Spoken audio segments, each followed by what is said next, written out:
Yeah, welcome in. Welcome back to another episode of Format Podcast, Saturday Night Live.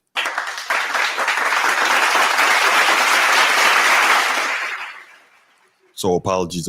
I know that in my spiel, we normally go live at 7 o'clock on Saturday nights, but life gets in the way sometimes. We have some stuff going on, but we're here to kick it with you because that's what we do, and we are going to talk some sports, man.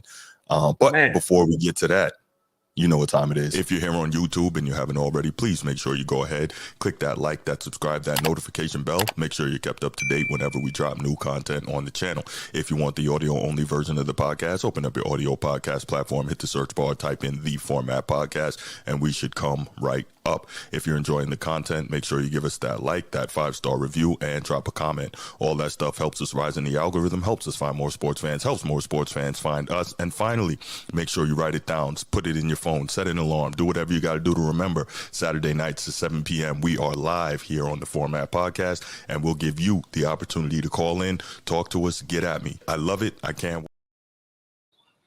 All right. So we got some pretty interesting topics for you here tonight. As you can see from the thumbnail. Yeah, definitely. We're going to talk some Josh Allen for MVP. We're going to talk the mega trade that took place last night in the NBA. We're going to talk one and only legendary Shaq Diesel, the big Shaqtus, the big, one of his many nicknames. I don't even know. He got a ton of nicknames, but we're going to talk about him and his, there you go, and his all-time starting five. And we're going to talk about the legendary Laker, Magic Johnson himself, and his comments on Bronny James. But before we go ahead and get into our main topics, what's going on with you, man? How you doing? I mean, I wanted to watch some college football tonight. It was a big game, Georgia versus Bama. But it looked like Bama showed up and Georgia just forgot to even participate. I don't know if they think this is a scrimmage. Or what? But I mean, I mean, dang. Pass the sticks. Right. Pass the sticks. This is come insane. On, man, what are we doing? Oh, my Pass bad. them sticks, bro. My bad. Yeah. So I mean, there's been a lot of good college football today. A lot of good games. We saw, and we'll talk about them real quick in these quick hits before we go ahead and get to our main topics. But we saw Colorado put a monkey stomping on UCF, which I did not expect.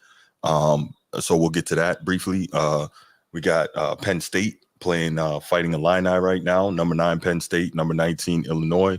We saw Michigan do their thing, and who they beat today? They beat Minnesota. We saw Notre Dame in a tough fight, number 16 Notre Dame against number 15 Louisville. So I mean, some really good games today. But this nightcap right here. Ole Miss lost to Kentucky. Thank you, Nino. Appreciate you. Yeah, that was an upset. Loss. But this one right here.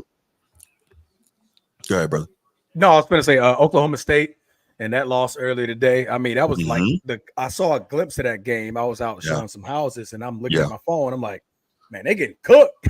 Yeah. I mean, it's some blowouts today, man. Yeah, man. But everybody's looking forward to this nightcap. I'm not even an SEC guy, but you're going to get a quality game when you see Alabama versus Georgia, except you turn the game on and every time you blink, Alabama scored another touchdown. It's 28-0 in the second quarter right now. I am thoroughly and utterly astounded by this, G. Like, my bad, G. Transformer. Like, this is crazy, man. They're getting manhandled. Like, man. At every facet of the ball. Let me pull up some things right here real quick. I'm looking at the stats, right? Time of possession. Bama, 12 minutes. Georgia, 7.5 minutes. Total yards. Georgia, 258. Bama, 258. Georgia, 54. Passing yards. Bama, 128. Georgia, 16. Rushing yards. Bama, 130. Georgia, 38. First downs, 11. Bama, 4. Georgia. Penalties. Bama even beating them in that. 3-2 as far as the penalties. Turnovers, of course, Georgia had Beck had through that pick, and total plays. Neither team has a sack, which is crazy when you see a score 28-0. I mean, you expecting some type of sacks from somewhere, but total plays 23-16. But the score is 28-0. That's crazy. 28-0. Real talk. You know what this reminds me of? Sadly enough, This reminds me of Notre Dame versus Alabama. I knew it. I knew it. I knew it. That 2013 national championship game. Yep, I remember. Like Notre Dame comes into that game, number one scoring defense in the country, allowing about 10.5 points per game, and ends up getting smoked, 42-14, and just, but like, I didn't expect Georgia to come out like this. And if you're watching this game, you saw there was a shot of Nick Saban up in the box, watching the game, and he looked upset. Like he looked, and so I'm like, why is Saban looking so upset like this? Right? This is the team that he coached for all those years. I was talking about other homeboy, and he was like, he's upset because Kalen DeBoer, even though he's coaching Alabama, he's not an SEC guy. He's an outsider, and he came in. And he is beating the brakes off of Saban's protege, Kirby Smart, who is supposed to be like, next man up. And so I'm looking at this and I'm like, I think everybody knew that Kalen DeBoer was a really good coach, just watching what he's done on the lower levels and then watching him take Washington. Of course, he had, those receivers, he had Penix, but watching him take Washington all the way to the national championship game last year, it might have been the worst thing for college football to give Kalen DeBoer these type of freaks that he is going to have at the roster in Tuscaloosa. This is scary. I mean, man, the way these guys are flying around. What's up, Bruce? Nah, you're absolutely right. We were late tonight, man. Life happens. We apologize for that. We'll try to make it up to you during this show and going forward on other shows, man. But thank you for stopping in. Appreciate you. Real quick, anybody who is here watching the show, it's not that serious. What's good? Anyone who's here watching the show in the chat, please make sure you go ahead, go to the YouTube page, click that like and subscribe. It helps us more than you know. We really appreciate it. But yeah, man, these I can't get over how insane this freaking Georgia Alabama game is. I'm just like, wow, man. They got to chip away at it one play at a time. I mean, yes. I mean, I guess that's all you can do, right? When you down this big against a team like Alabama, it's almost like it's curtains. Yeah. At this point, man, you playing for Georgia stats, just punched one in. There we go. Okay. Georgia just punched one in, so now it's 26. It's boost. I don't know why you would go for two here. Just kick the field goal, get back into just move on, play some defense, and try to get the ball back and score again before the half. Whew. I mean, they got the two, but I mean, still, what's that flag? Yeah. So I don't know. That's just me. Here's another thing. Illinois and Penn State. There's a whiteout at Illinois right now at Happy Valley, and man, that one. That could you imagine? And Ryan, my college football analyst, and he says it's like the craziest environment going into a whiteout in a night game at Penn State. And I can only imagine, 105,000 strong in Happy Valley, and they're all in white and they're waving their towels and they're making crazy noise. Like that must be bonkers to be a visiting team in that situation. I can't even imagine. I mean, we see it on the TV and it's electric on the TV. Yes. So I can only imagine that roar, that rumble, that feeling, that aura when you're actually in a stadium, man. And I mean, you look to the crowd and it's all white. It's literally all white. You know what I mean? So it's actually pretty amazing. Hey, Bruce, man, no Colorado love tonight. Yes, we said we were getting to that. We got to give us a chance, man. Right. We get to that. Give us a chance, bro. So you know what? Let's respond to Bruce right now. So here's the thing, right? Colorado beat the brakes off UCF today, where they beat them 48-21, I think, 47-21. Yeah. So here's the thing about that, though. So I was wrong on my college football show with Ryan Langford, former Division I wide receiver for Illinois and professional wide receiver. I picked UCF to win that game, and I thought they would win pretty handily. And the reason why is because we know that previously Colorado had been soft in the trenches, and UCF was the number one rushing team in the nation, averaging 375 rushing yards per game. And somehow, lo and behold, Colorado was able to really keep that under control. And I was shocked because I thought that UCF would come in, they would pound the ball, they would utilize the ground and long drives and keep Colorado's explosive passing offense. I think they had the number 5 passing offense in the nation off the field. And I thought they could beat them that way. So I was shocked. They were playing at the same time as Notre Dame, so I wasn't really watching that game. No. You're good. I mean, they did their best, man. I mean, they still had a ground game. They had 177 rushing yards, 284 passing yards, and Colorado only had them beat by 6 yards on passing offense. Other than that, the yardage was in the Knights' favor. And it's just turnovers, man. When you're getting constant turnovers and turnovers, and like the amazing pick that Travis Hunter got, I think he was like 5-6 yards deep, and he just came back, dove, and picked it off and hit the Heisman. Like, those are, big time type of plays that, that shifted the game entirely. So, no, man, they came in, they showed their behinds today. Yes, they did. But really, you know what, though? I look at a lot of UCF's yards as empty calories, like we talked about, because when you're looking at that, the score for most of that game was out of reach for UCF. Yeah. So whatever they got was kind of like, okay, we're picking up some yardage here. Warren Sapp has a lot to do with defensive improvement. Ever since second half of Nebraska game, they've been one of the best in the country. Yeah, we'll see. No, they've been showing it. Yeah, keep it up. We will see how it continues to go. And the funny thing about that, if anybody was with me, I don't think you were with me last season, Bruce. I did, and I'll be fair, I forgot about Utah when I said it, but I did pick Colorado to win the Big 12 coming into the conference this year, because I'm like, Texas is gone, Oklahoma's gone, that conference is wide open. Colorado can do it. So we'll see how it ends up playing out. But yeah, you're absolutely right. They are playing well. So we'll see. What are they? 4-1 now? 4-1. Who knows? The hype train is going to start picking up speed. So it already has. It already has, man. When they got to when they won the last game last week, that was like the revelation of like, okay, here we go. It's the games that you're expected to lose that you're going out and you're winning. And this one you did in dominating fashion. Now I definitely think that the train is all the way back, brother. It's all the way back, no question.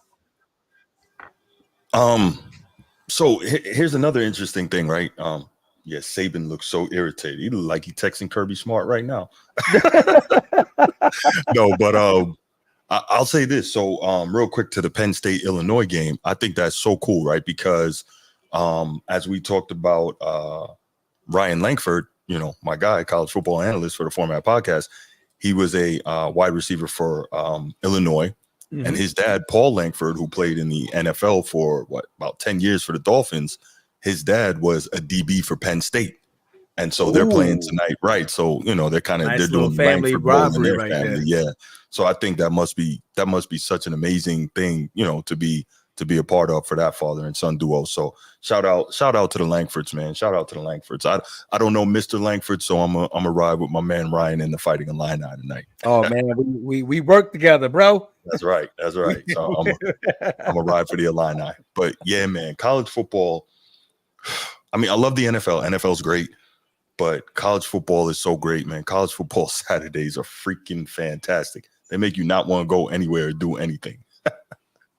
Man, trust me, that's how I felt today, man. I was out and I'm like, I'm just missing the game. Like my phone's just chirping, going off, and I'm trying to keep and look at, what the scores are. And before I look up, I was looking at the Colorado game. I'm like, God, Lee.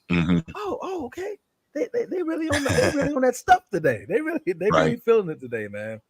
Right. No doubt. Definitely happy for them. Yeah. All right, well, let's do it, man. Yeah. Let's get to these main topics. Josh Allen for MVP. That's topic number one. So I will let you go ahead and get started on that, man. What do you think about that? We see what he's doing, and I'm going to let you take it from here, and then I'll respond. Honestly, one, I think he's proving everybody that believe that Stephon Diggs built him or necessarily is the reason why or the only reason he was going to have success. It was a big story about, when they made the trade to get Stephon Diggs over there to Houston, that, Josh Allen is not going to have the weapons. And on top of that, he lost Gabe Davis. Right.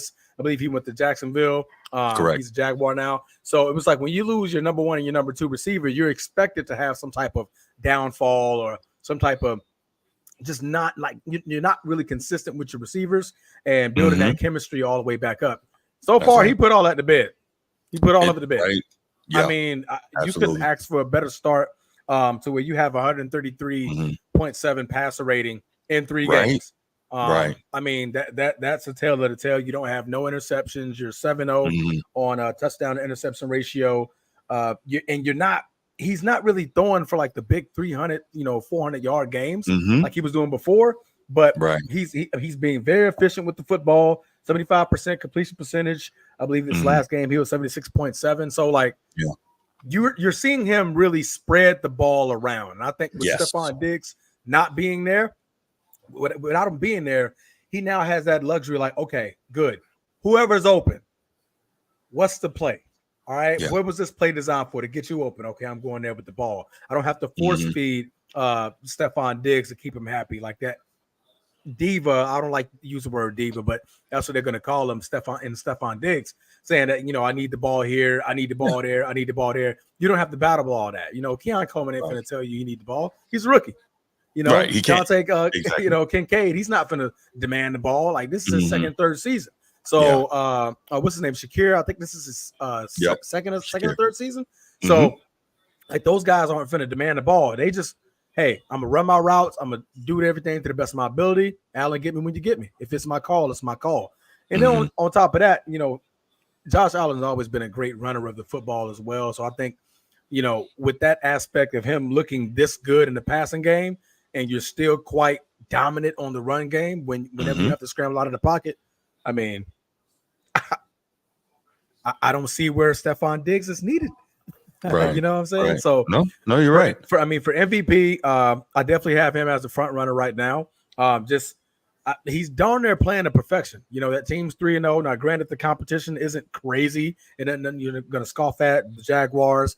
Now, this Dolphins team had Tua. They were blowing out Tua before he went down due to the concussion.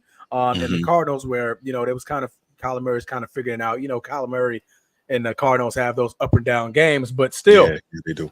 It's 3-0, and you look darn good doing it, man. Yeah, man, absolutely. So I looked it up before we started here, just doing some research, kind of see where he stands, and his projected stats for the 2024 season are approximately 4,250 passing yards, 29 touchdowns, 11 picks, 430 rushing yards, and 10 touchdowns. So that would make 39 total touchdowns. So that's what's projected if he stays healthy and plays the entire season. Okay, what was the touchdown interception ratio again? His projected stats are approximately 4,250 passing yards, 29 passing touchdowns, and 11 interceptions. So they expect 430 rushing yards and 10 rushing touchdowns. So like that would be in 22 and 11. No, 29 and 11. Okay, because he's not lighting it up with the passing touchdowns right now, but he's playing extremely well. But no, I'm saying about the expectation, because he already has 7. He already has 7 touchdowns, so he needs 22 more to get to 29, and he needs 11 interceptions. I get what you're saying. Yeah, that's what I'm saying. Like, dang, that's a quite a drastic ratio right there. Yeah, I mean that's what they're projecting out. He may get more than that. So far this season, he's completing 75% of his passes. Like, that's crazy. That's nuts. That's crazy. And he hasn't thrown a pick yet. And I think when it comes to Josh Allen, that's one of the things we always talk about is the turnovers, right? Yeah. We always talk about the turnovers with this guy, and he has done an outstanding job protecting the football thus far. Yeah. No, he truly has. I mean, and like I said, that comes with not having the force feed. If I know which way you're trying to go with the football, that's right. I can scheme up the defense to go that way. Now the defenses, I believe in the first 3 games, he's targeted 8 different receivers. Like, when you're able to spread the ball around, I can't strategize for that. Like, as a defensive coordinator, like, I mean, just play your man to man.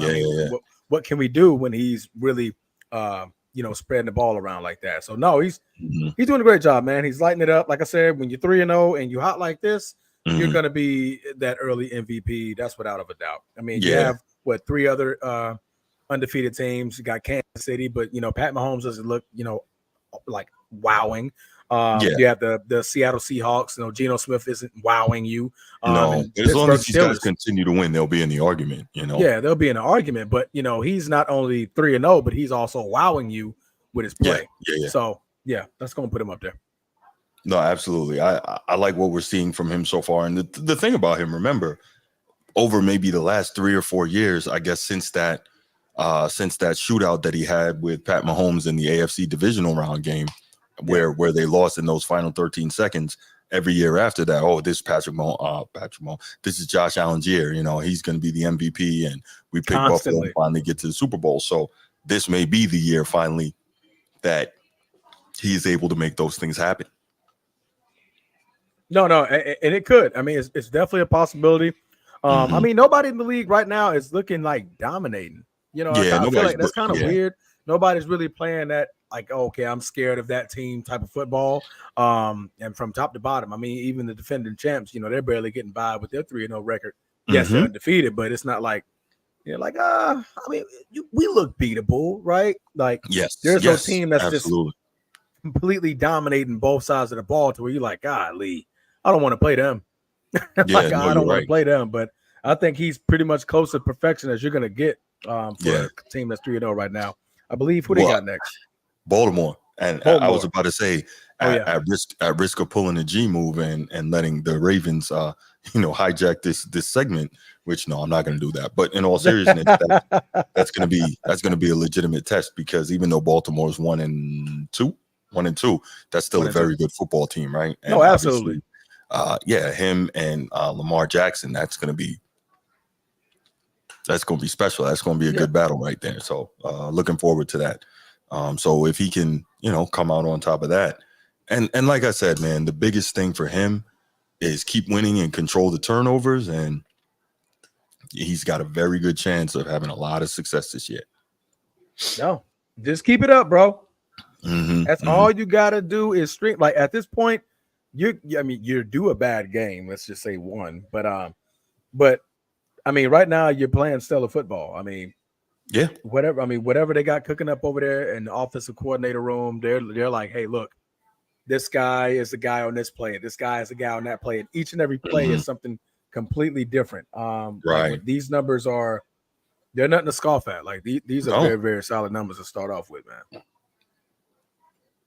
Oh wow, Rutgers beat Washington today. I'm sorry. I'm looking back and forth. I'm talking to you. We're talking NFL. I'm looking at college football on my other monitor. Like, this is crazy.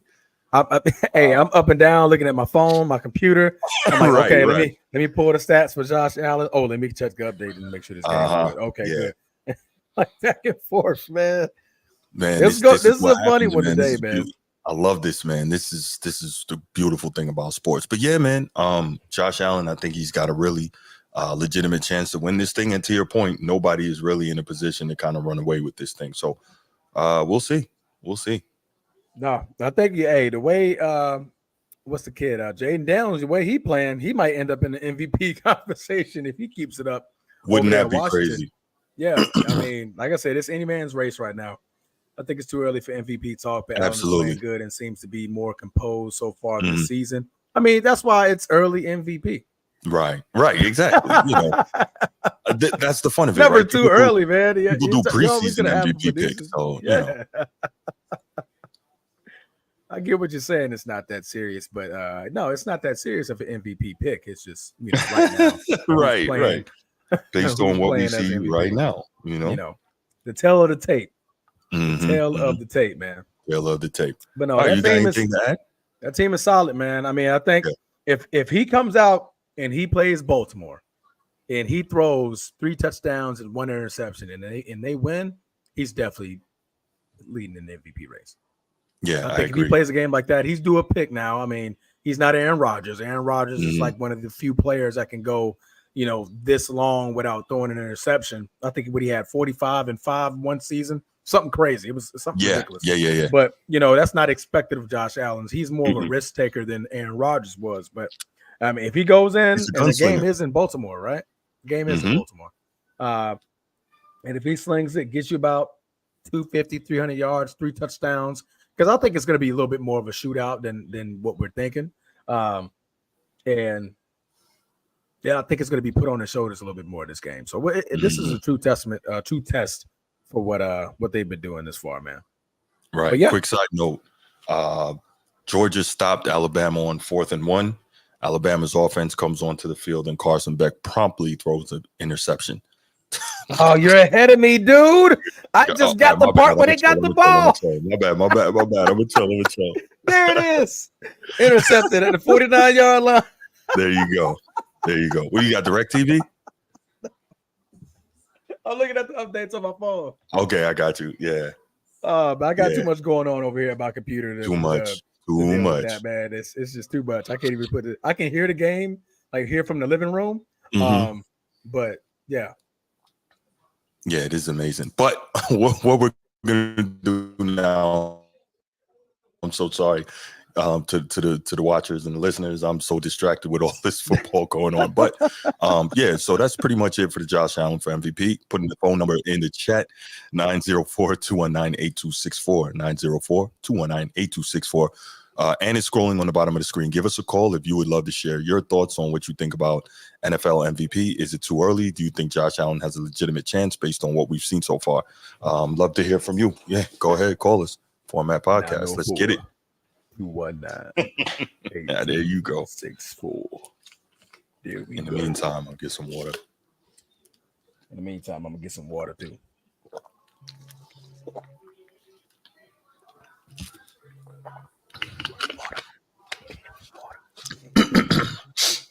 It's good for you. Stay hydrated. Hydrate. We used to say in boot camp, hydrate. Oh no, we used to say use it here. Drink water, beat the heat, drill song, beat the heat.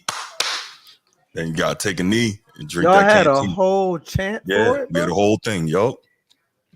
That's why y'all whack. That's crazy. Really? We just say hydrate, bro. Hydrate. Nah. Drink water. If G was here, he'd tell you remember that. Drink water. Don't pass out. Beat the heat, drill song, beat the heat. Yeah, good times, good times. Don't forget the guy. Hey man, you know, keep everything in rhythm, man. Woo, boy. Looks like we're not gonna have any calls on this topic, so let's go ahead and move it right along. That might be the fastest first topic we ever had, huh? We're so locked in on these games, bro. I'm not gonna lie. I know, right? And I think the listeners and all the viewers are like, I don't think the best time is to call in right now. I'm a little hyped. I'm gonna listen to him. Right. I ain't gonna call it. Oh my gosh. All right. So Next up, I believe that's me. All right, let's get to it. Karl Anthony Towns to the New York Knicks. Shocker of a blockbuster trade last night. You know what's the first thing I thought when I heard this? I didn't mention it last night because I know we were all texting about it. You know what's the first thing I thought? What's up? I thought, damn, Woj should have stuck around just long enough to drop this last bomb. That would have been a that would have went out. That's Woj fashion. Yes. That would have went out. He would have now went out on Woj fashion. Yes. It would have been perfect. Then he could have said he was retiring. Right. Imagine he dropped that Woj bomb and say, thank you, I'm stepping away now. Like, all right, I'm out. Yeah. Like Kobe Bryant, Mike dropped that joint. Like Exactly. Come out. Mamba out. Yeah, that would have been fire. That would have been fire. But yeah, so I think Sham Charania actually broke this story. But yes, Karl Anthony Towns is headed to the New York Knicks, and let's hear what SportsCenter had to say about that when the news dropped. This is from last night. Karl Anthony Towns on the move out of Minnesota. Developing story here on SportsCenter. The New York Knicks and Minnesota are finalizing a trade involving Julius Randle and Dante DiVincenzo, along with the first-round draft pick for Karl Anthony Towns. First reported by The Athletic and confirmed by ESPN. A third team, the Charlotte Hornets, also is a part of the trade to absorb additional salary. And take a look at this tweet right here that Karl Anthony sent out just about an hour ago after seeing the trade, and I'm curious to see what the story behind that ellipsis will be. So, yeah, that was crazy. When I heard that, I was like, oh, my gosh. So one of the other things I thought was the Knicks are kind of breaking up the Villanova foursome, right? Because with DiVincenzo. Yeah, you're right. Sending him away because you had DiVincenzo, Josh Hart, Jalen Brunson, Josh Hart, and Mikal Bridges, right? Yep. And so, they still got 3 of the 4, right? So that's good enough. It's not that serious. Yes, this is the second time Karl Anthony Towns is playing for Coach Tibbs, which I thought was interesting, right? He does not strike me as a Coach Tibbs type of player, does he? Negative. Does he strike you as one? Tibbs is a hard, all game, heavy minute, tough practice. That's right. Towns is, he's like a Caleb Williams of the NBA. Was that too much? I think was that too No, much? I'm good with it. I'm good with it. Okay. I'm good All with right. it. All right. Yeah. I'm good with that. Soft. Capital T. Okay. Yeah. No. I tell you what, though, I think it makes the East even more exciting, the Eastern Conference, because now you have the Knicks with a real good 1-2 punch in Karl Anthony Towns, Jalen Brunson, and of course you have the Sixers, Paul George and Joel Embiid, if Embiid can stay healthy. Of course, you got defending champion Celtics. You should have an improved Milwaukee Bucks with Dame Lillard with another year in the system, and of course Doc Rivers another year as a head coach, a full offseason. So you have an up and coming Orlando squad. You have a solid Cleveland squad. I mean, the East should be interesting. It's building up. It's definitely. Yeah, it is. Don't forget the Pacers. Pacers also decent. That's right. Right. The Pacers went to the Eastern Conference Finals last year. Yeah. Correct. Yeah. Yeah. So it's definitely loading up over there. It's looking like the West, and I like that for them. I like it too. It's been for years that it's been only 2 or 3 teams in the East that you were ever worried about. Right. Now it's getting to that point where, like, okay, teams are loading up. They're trading away, getting solid weapons, getting big weapons, major players, and making the necessary moves to have a shot at that title. And I think the Knicks, they smelt it last year. I know Jalen Brunson had that injury. They had another injury to Michelle Robinson. He went down. I want to say Julius Randle was hurt already. Yeah. So Robinson you have some hurt injury. Yeah. Robinson was hurt too. So you had those injuries, and where you felt like you could have, beat the Pacers in that series, and made it to play the Boston Celtics and give them your best effort at that. But no, I mean, this move right here, it was a shocker, dude. I mean, I knew Julius Randle was on the block. Yeah. I mean, you had to been blind enough not to see that he's been on the block for a while. But it's the Minnesota part for me. Like, what was going on? Like, you guys just made the conference finals in the West. Like, that's right. That was weird for me. Like, was there any ruffles that him and Ant was beefing or something? Like, I don't know if they were beefing. I guess Minnesota just felt like they had to make the move, and Cat wasn't. He wasn't going to get them there. But you never know, too. This might be a move to make another move. You know what I'm saying? True, you know how that goes in the NBA. But I think it's very interesting. I don't know, man. I don't know. York, what's good, man? Haven't seen you here before. Make sure you hit that like and subscribe. I appreciate you hopping in. Notice what that I see it. Thing is. That's clearly a New Yorker. Absolutely. We talk Knicks. We talk the Knicks. right. Hey, I got something to say. Get it off your chest, Yorko. Right. That's a New York. Right. Gee, what's good, my brother? What's good, man? Good to see you. Good, G. But yeah, so this Karl Anthony Towns move, I think, is very interesting because now, obviously Boston is the defending champions. They're no longer hunters. They are the hunted. Yep. Everybody's coming for Tatum. Tay bum. Don't even stop. Stop. Nah. In all seriousness, we know the Celtics are a well-constructed team, but what I can say is, damn, vicious. But they can't get nowhere. They can't go nowhere.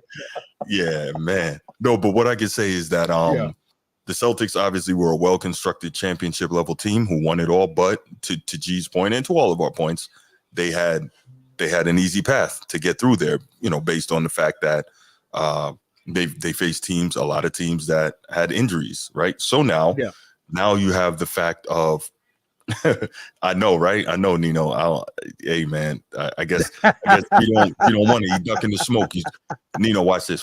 G, Nino, he's pulling the LeBron. He don't want to go one-on-one with me. Shots fired. Yeah. No, but now you're looking at this, and all these teams are loading up, saying, okay, if we're healthy, we can beat the Celtics. Whether or not that's true remains to be seen, but all these teams are prepared to do it because, like we said, you got Philly loaded up, Tyrese Maxey, Paul George, Joel Embiid, and then you of course you have now you have this new look Knicks team. And like you said, you have Indiana, you still have Cleveland. Like this, the East is good now, man. The East is good. It's going to be very competitive. I like it. Yeah, I just hope guys can stay healthy. Nino, what's the thumbs down, man? What's that about? I think that's the answer to Yorko. Is Cat a better 4 than Randall? I don't know. I like Randall's toughness more, though. Randall has more toughness, but I think what happens is Cat as a big gives you more floor spacing to let what's my man's name? Jalen Brunson work even more. So I mean, he shot Cat was like 22 points per game, 50% from the field, and 40% from 3 last year. Like, I think he was the only player in the league to do 20 points per game, 50 and 40. So I mean, he can do that. Me personally, I've never been a fan of Cat because I like bigs that play like bigs, and he wants to play like some small forward. I don't really like that, but he plays at the 3-point line a lot. Yes, he's at the 3-point line a lot. Right. Yeah. Like you hear me constantly whining about Embiid. Like, go down there, get on the block, and go to work. Like, these guys in this NBA can't guard you. Why are you bailing them out by being at the 3-point line? But that's how a lot of these guys do it. So I don't know. I think Cat brings something interesting, and okay. So for instance, when the Knicks are playing against Philly, Embiid has to come out and defend him, right? He can't protect the rim anymore. He has to come out and whoever the other bigs are, they have to come out. Whoever he's playing, they have to come out and defend him offensively. So he lends that, which again creates more spacing. It's an interesting dynamic. But does he have the requisite Tibbs toughness, right?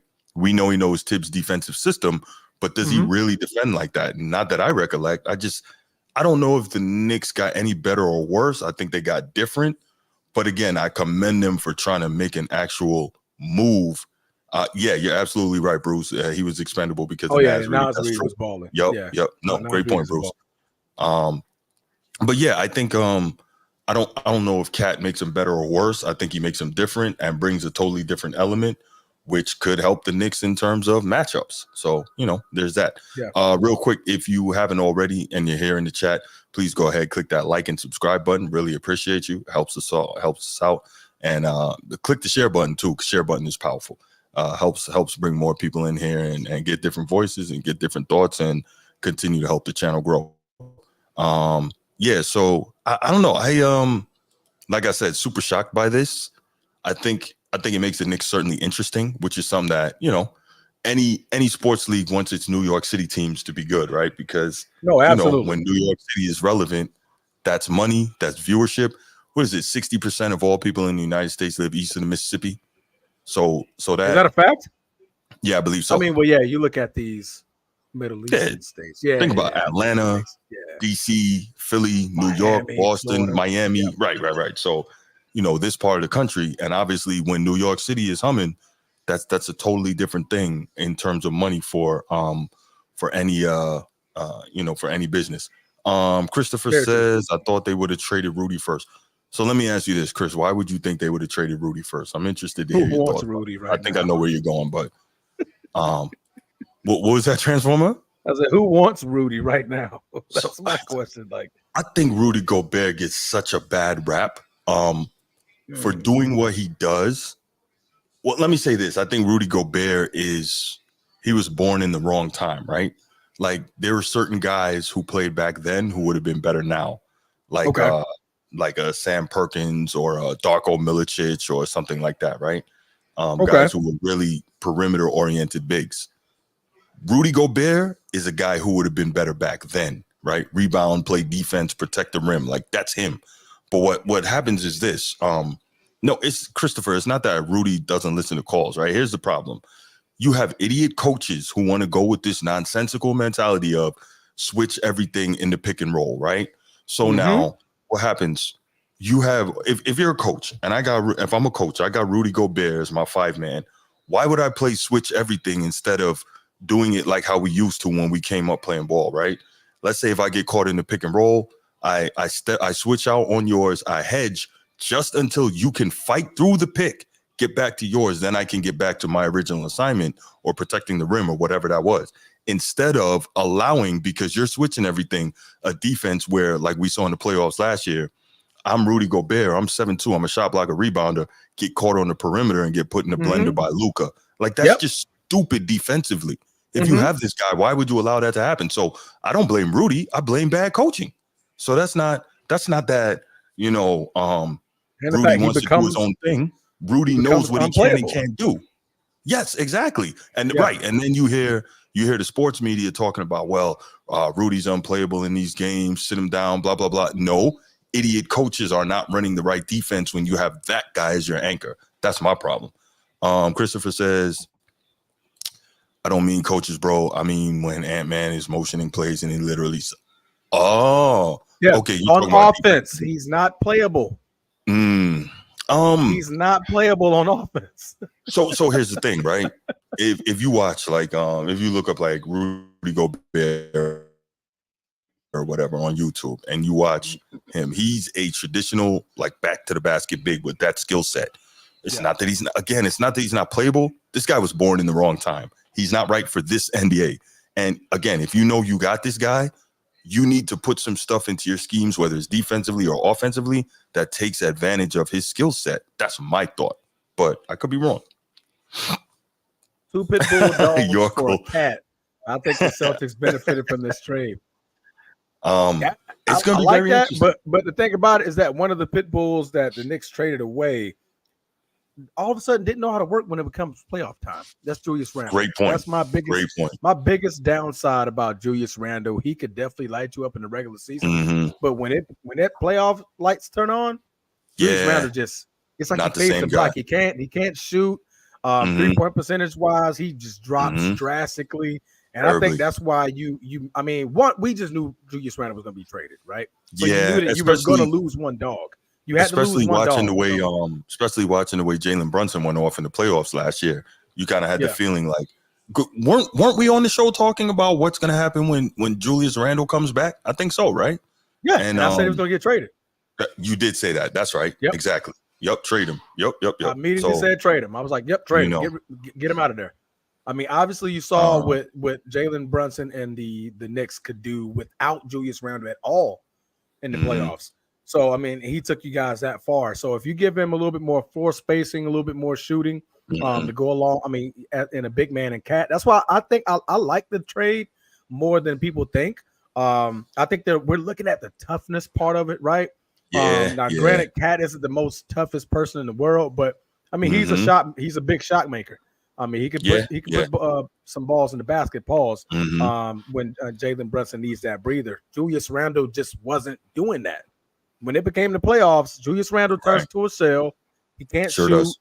He's turning over the ball, and it's like, okay, man, what's happening? So I'm pretty sure they're looking at Cat like, hey, when the playoffs come, we need you to still be that. And Cat like, I told you that.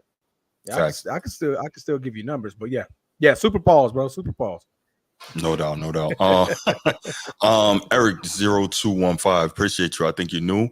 Make sure you click that like and subscribe button, man. Helps us out a lot. Appreciate you. And make sure you hit that share button too, man. Let other people know about the show if you're enjoying it. Embiid will be killing Cat as usual. Embiid kills every big in the league. So this is not Embiid will be killing Cat. Like when Embiid is healthy, there's no big in the league that can deal with him. And that's just a fact. And I know some people are going to say Jokic this, Jokic that. Yeah, just go back and watch what happens when Embiid goes head to head with Jokic. He destroys him. Kills him. Right. Kills him. Like it's not even close. It's like 40 and 17. Like 40 and 20. Yeah. Like, it's bad. Crazy, bad man. what he does to him. Embiid, I think he marks that date on his calendar. Like I think so too. I'm about to cook this dude. Because then right after that, he takes like 2 weeks off. Yeah. Like he had a thumb injury or something out of nowhere. Right. No doubt. Your thumb was hurting, bro? Yeah, he was playing a video game and popped out or something like that. I don't know. Yeah. Crazy. But you got anything to add before we go ahead and open these phone lines up? No, I mean, so what do you think about the roster, right? I know we were talking about Cat, right? So what do you think about the roster for the New York Knicks now? So, I mean, obviously they had to get rid of Julius Randle, which I knew that was happening. But, of course, you should have known that a piece was going to come with it. And DiVincenzo was that major key. What do you think about the compensation for the trade?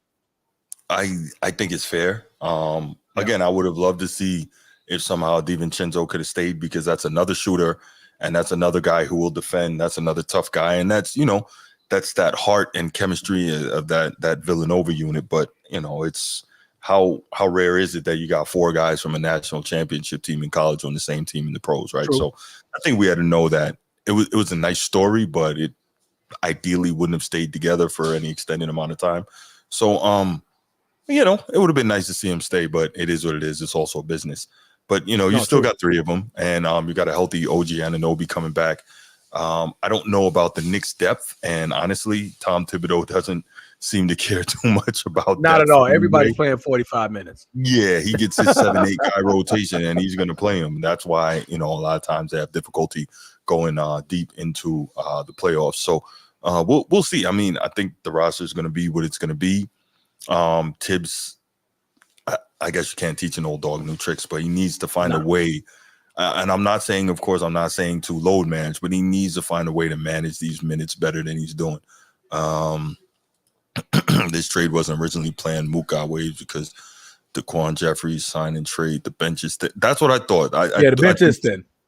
But again, we know Tibbs doesn't care about that. So it's going to be what it's going to be.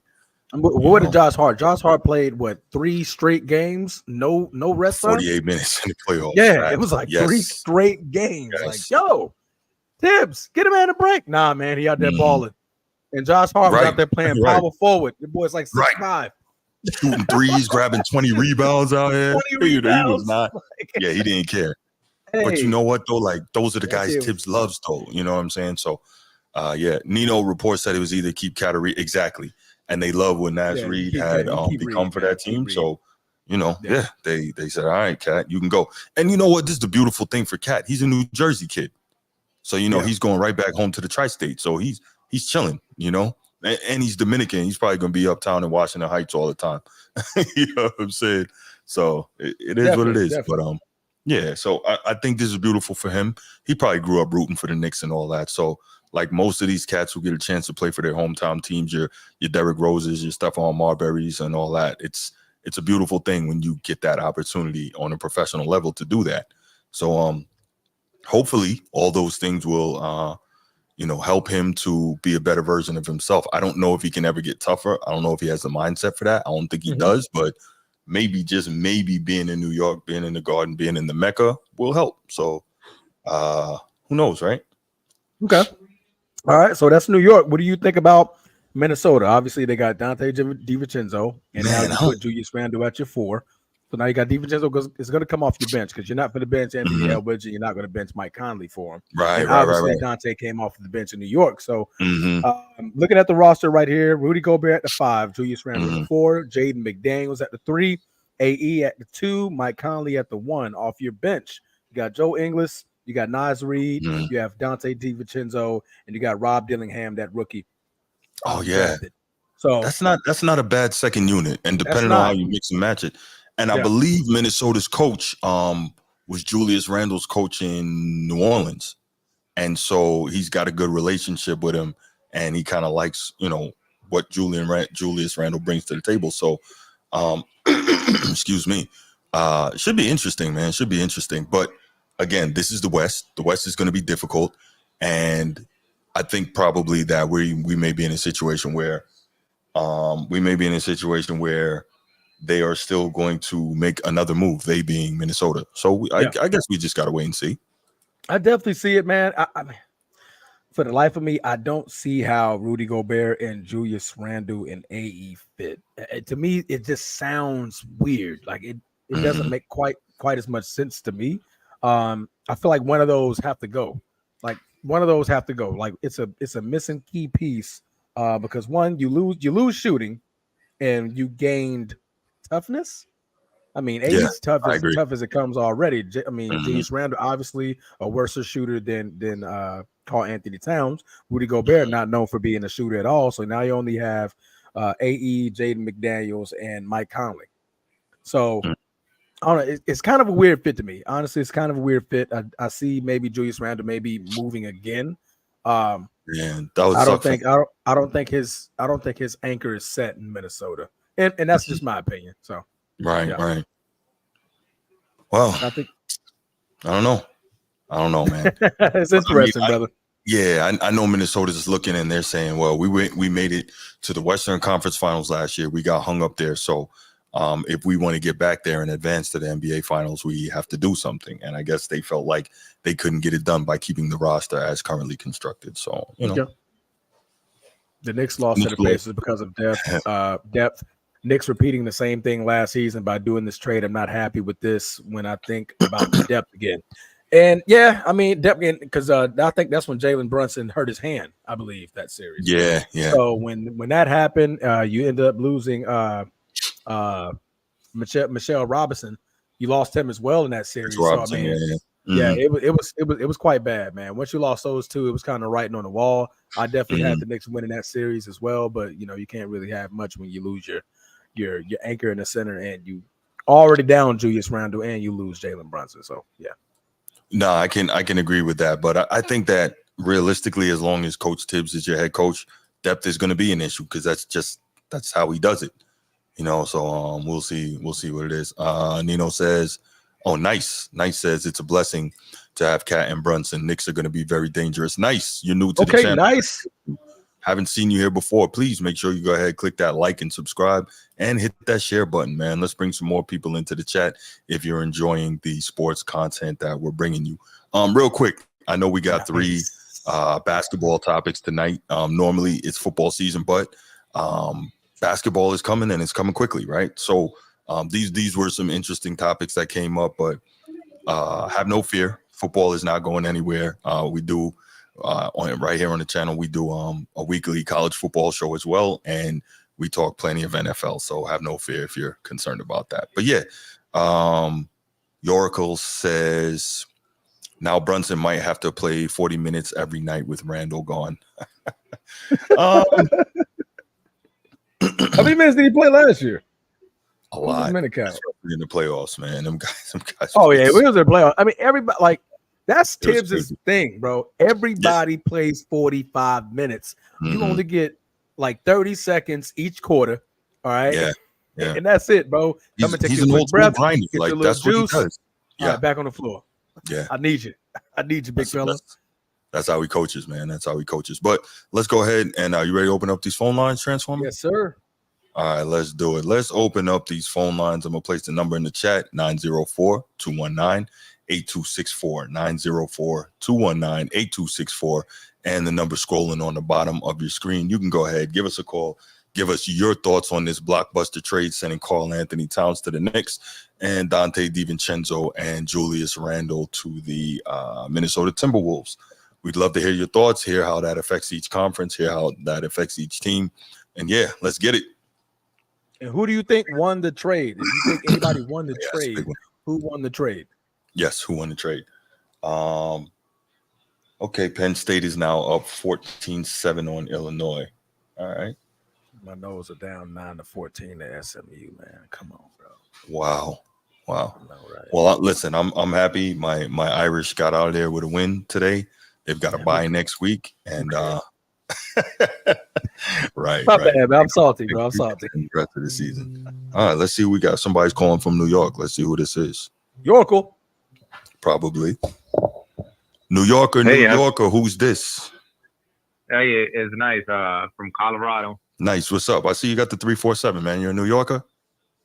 Oh yeah. I kept my area code and everything. No doubt. What part of New York you from? Nice.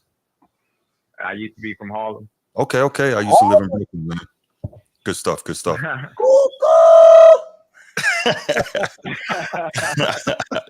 What you got, man? So of course, I'm pretty sure that we all was bummed after seeing the news last night. Pretty sure that not a lot of people slept well, but man, I started thinking, like, can you imagine Brunson running? He's very crafty. Yes. And now you have Karl Anthony, somebody that moves, that's not going to stay stagnant. Mm-hmm. So if he sees somebody defending him on the out perimeter, he could run in. But at the same time, that's a player that you need to have 2 or 3 players trying to guard him. Somebody's going to slip. And with the players that we already have, we got players that is shooting over 40%. Yeah. Shooting over 40% and wide open. Mm-hmm. We haven't seen nothing. Cool. Go ahead, Transform. No, I like what he's saying. I mean, he's definitely a big floor spacer. I mean, when you add Mikal Bridges, you have OG Anunoby, and you got Jalen Brunson. That pick and roll is going to be nice. I mean, I don't see nothing much than a lot of pick and pop action. I mean, because you're threatened by everybody that can shoot. You're literally threatened by everybody that can shoot. Now, like I said, you lose the toughness of Julius Randle, but I mean, to me, it's Tibbs. Tibbs gonna find a way to keep the toughness a part of that team. I don't think you losing Julius Randle and adding a Cat Williams, Karl Anthony Towns. Karl Anthony Towns. Not adding Cat Williams. Not Cat Williams. Yeah. Well, yeah. But think about it this way. Yeah, you're right. But man, I'm telling you right now, I feel like that's what they actually doing. Like, I was about to say Cat Williams as well right now, but there you go. Now, just think about Karl Anthony Towns. Let's say running through the perimeter. Nobody, let's say, could defend him. I'm telling you right now, Brunson is so crafty that if a player is trying to defend him, he goes to the right. He makes them think that he goes to the right. He switch left. Somebody else is trying to guard him. They just trying to look for an open person. So I believe that they using Brunson and Karl Anthony Towns just as decoy, because once the actual defender starts spreading out and defending their player, I'm telling you right now, between Brunson and Karl Anthony Towns, they gonna abuse the perimeter. Yeah, definitely. I definitely see that. And I'm telling you, like last night, I was devastated. But just thinking about it, I'm starting to like look at a couple of clips from Karl Anthony Towns, how quick he is and everything. He has better numbers than Porzingis shooting. He's better. Like even MB cannot keep up with him. As well, we got to think about the other dude from the Spurs that is about to come up. We don't want to have no type of problem with 7-footers. We have a problem with Mitchell Robinson. Everything changed with Mitchell Robinson, and that's no knock, because if he's injured, he's injured. Is okay. Right. But we just got to be prepared. And I'm telling you right now, like, I feel like the Knicks just felt like this is a blessing in disguise, because we are in the position that we are at. We're like, all the superstar that every team has, they're not going to trade them that easy. It's very hard to see them trade, but seeing how Minnesota is having problems financially, that they don't want to be there. Anthony Edwards, new contract, like negotiation, they're going to be speaking about. You cannot pay Gobert, Karl Anthony, and Anthony Edwards those type of money. So they needed to move him. So why not speak to them right now, and let's just let's do full throttle, speed it through, because they in a desperate position. But if other team they acknowledge it, it's gonna be more teams trying to fight it. This works. True. And I see what Yorko's saying. Chemistry matters, so I hope they don't regret doing all this for Karl. They only lost one player, Donte DiVincenzo. Right. I don't think Julius Randle wasn't part of that chemistry that made the playoff run. Yeah, he wasn't playing that much. Exactly. He wasn't playing. He was hurt most of the season. So the chemistry, you only lost one player. You know what I mean? That's Donte DiVincenzo, a tough player, granted. But I think you still have enough. I almost said nope, but nice. I'm messing up every word today, ain't I? You have a lot of floor space on that team with Jalen Brunson garnering most of your attention. Cat gets a lot of one-on-one action. But don't forget, I mean, like, you guys traded for Mikal Bridges.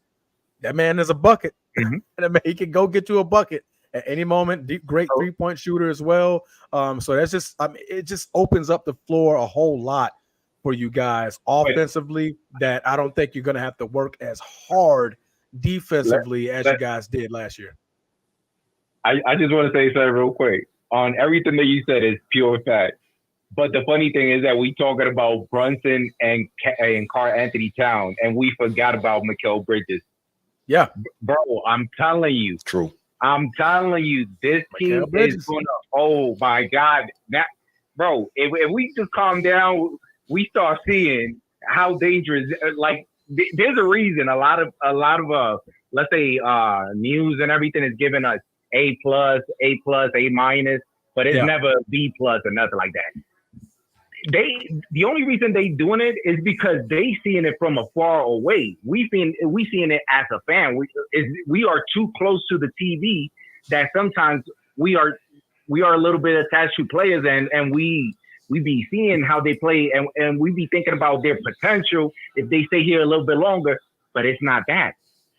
All that potential, another player has it, but we just don't want to see it until they bring him here, like OG. Mm-hmm. He started playing a few games, and all of a sudden, wow, this was incredible. Yeah, very true. Well, I guess we're just gonna have to wait and see. Nice, man. I like the trade, man. I'm sure there's a lot of excitement, and some people are feeling like the chemistry got damaged. One of my homeboys from Brooklyn, we were texting about it this morning, and he was saying that that chemistry is damaged, losing Josh Hart and that not Josh Hart. I'm sorry, DiVincenzo, and that means something, but. At the end of the day, we're just going to have to see what it is, man. But I appreciate the call, brother. Thanks so much, man. Lock in the number. And last thing I'm going to say, you guys know who was Joker nemesis, like kryptonite? Oh. Karl Anthony Towns. I'm just saying. And I'll leave it there, guys. Love you guys, and have a blessing rest of your night. Man, appreciate that, man. Lock in the number, and make sure you hit that like and subscribe. And turn on your notifications so you know when we're going live and when we're dropping shows, man. I appreciate you. Will do. Much blessing. All right, brother. Thank you. Hey, man, shout out New York was in the building. Harlem was in the building, yo. Harlem, let's go. You all right, man? You all right? My bad, man. I got hype. My bad. G, what's good, my dog? What's going on, Transform? How you doing, bro? Man, doing good, man. God is always in a blessed mood. Amen. Fact. What's good, G? Can't call it Bruce, just cool. Maintaining. All right, we're gonna go ahead now, and since we missed this cat to New York City, we're gonna go to next up, and we're gonna talk Shaquille O'Neal's all-time starting five. I thought so check this out, G.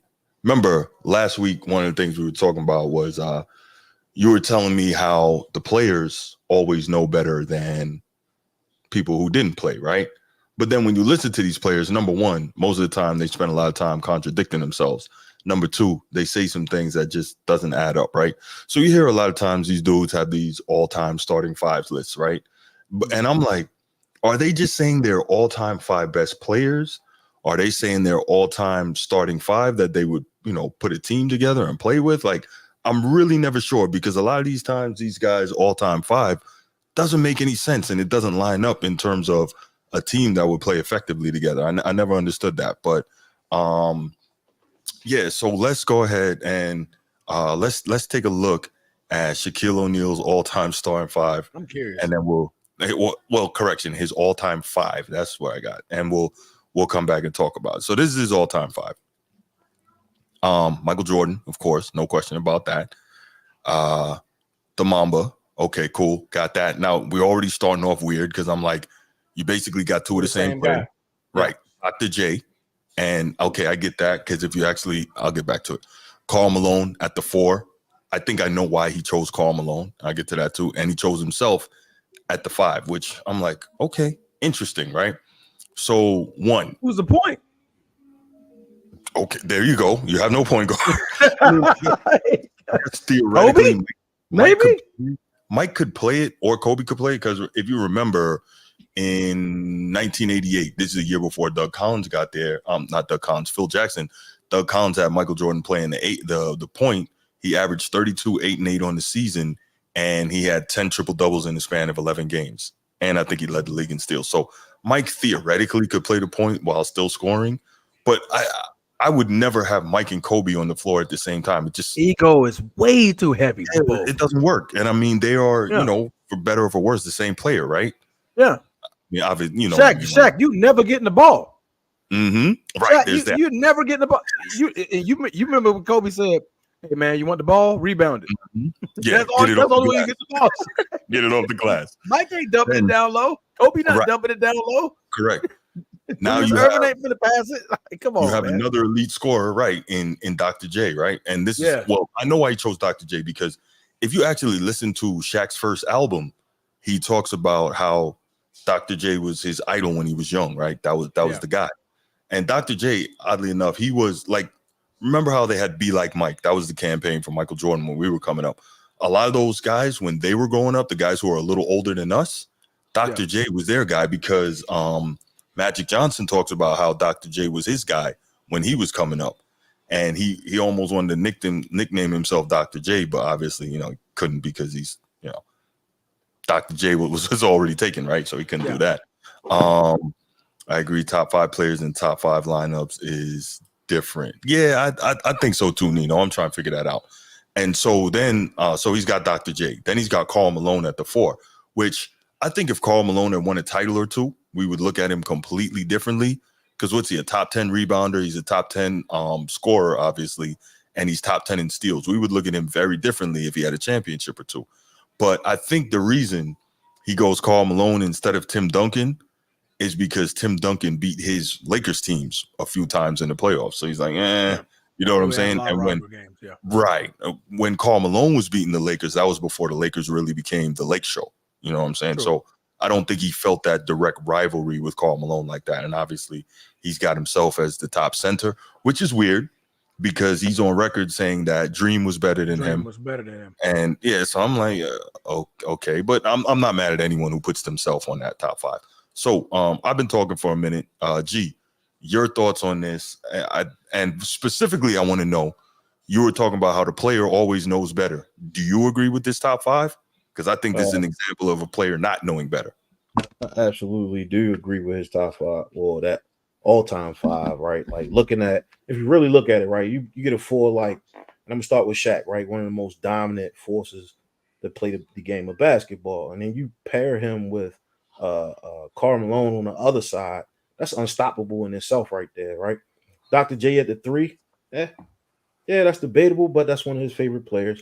But that backcourt is crazy with the Mamba. We in a positionless modern basketball right now, right? And so if that's his 5, they're gonna destroy most players. Most 5s that come against him. Who gonna check Mike? Who gonna check Kobe? The basketball IQ that 5 right there, man, is probably why he picked it, man. Like, you got 2 of the best that ever do it. And sometimes they, Dirk Fisher, Steve Kerr, you know what I'm saying? Like, if you look at the point guards that they had to play with, I'm not taking from their greatness. What I'm saying is this is an unstoppable 5 right here. This is an unstoppable 5. It ain't the best 5, but it's an unstoppable 5. And you got 2 of the best that ever do it in that backcourt. That's my 5 cents. You can say, oh yeah, well, this person will kill him and that person kill him, but at the same time, like, they still got to come in the paint. You got two defenders down there, 2 big bodies. Nobody's stopping that 5, bro. Like, correct me if I'm wrong. Nobody's stopping that 5. I like it. I do like it. Go ahead, G. My bad. I thought you was done. If you look at what Tim Duncan was able to do with David Robinson, right? Okay. The Twin Towers, right now you pair those 2 together. That's a dominant front court right there in itself. That's a dominant front court. Without David Robinson and the Tim Duncan Twin Towers, I mean, they had a pretty stacked backcourt as well. But I like it, bro. Like, I don't really see no harm in having 2 of the best guards to play the game at your backcourt, and then 2 of your most dominant big men playing the front court. I don't see nothing wrong with that. I like it. All right. I mean, I feel where G's coming from. The funny thing about it, I mean, we're just not used to ever seeing anybody in their right mind put Kobe and Jordan on the same team, because, like, we know what type of players those 2 are. And the question is, like, who's going to take that more backseat role? You know what I mean? When it comes to, bringing the ball up the court, who's dribbling the air out of the ball, like who's the one making the decisions at the top of the key. So the question for me is it like for this all-time 5, is that like a starting lineup for him, or is this like his 5 favorite players? I'm trying to understand, like, where like, do we know where he was going with this 5 right here? I looked at it like, let's say for instance, in a perfect world, they was playing 5-on-5, right? Yeah. And he got the pick. And he said, "Oh, Mike and Kobe is available. I'm picking both of them." Who wouldn't pick both of them if they were available? Especially when you look at like the way the game's being played now, where there's really no position players. I mean, yeah, they're gonna shoot threes, but you still got play these 2 big motherfuckers on the other end, right? Yeah. And as you know, as time go on, you ain't gonna be able to shoot that 3. What, Kevin Durant gonna stop Karl Malone?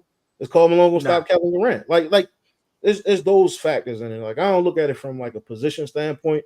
I look at it like he picked the best 5 players in his eyes, which is, that's his views. True. I don't see nothing wrong with it. He played picked against himself. him, played with He's him. definitely one of the more dominant big men, the top 5 dominant big men that play the game. I think he's the dominant. Yeah, I mean, like when it comes to domination, like I mean, you just can't go far from Shaq.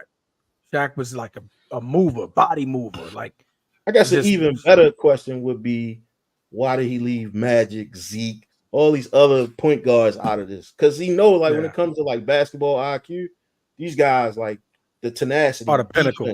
Yes, yeah. There's franchise built around these guys, man, and so I like it, man. I like it. He's shaking things up a little bit. Yo, no, he did. I mean, the last show we did a top 5 was Trae Young, right?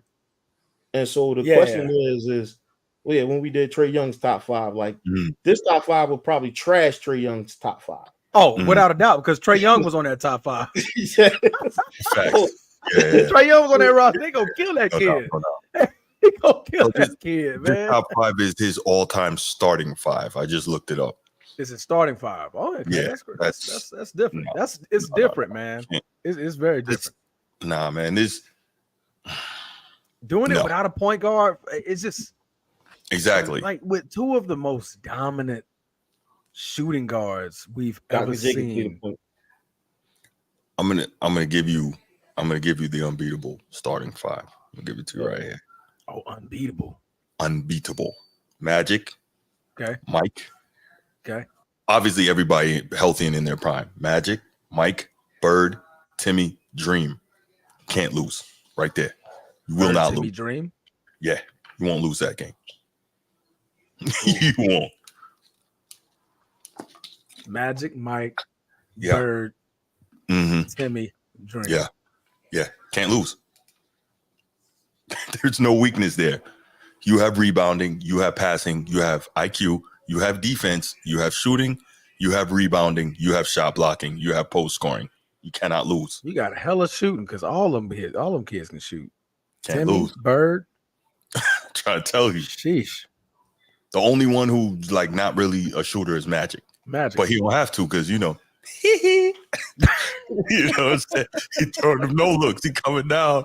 You know what I'm saying? He throw a 3/4 court bounce passes, no looks in the paint, through the opponent's legs, all that.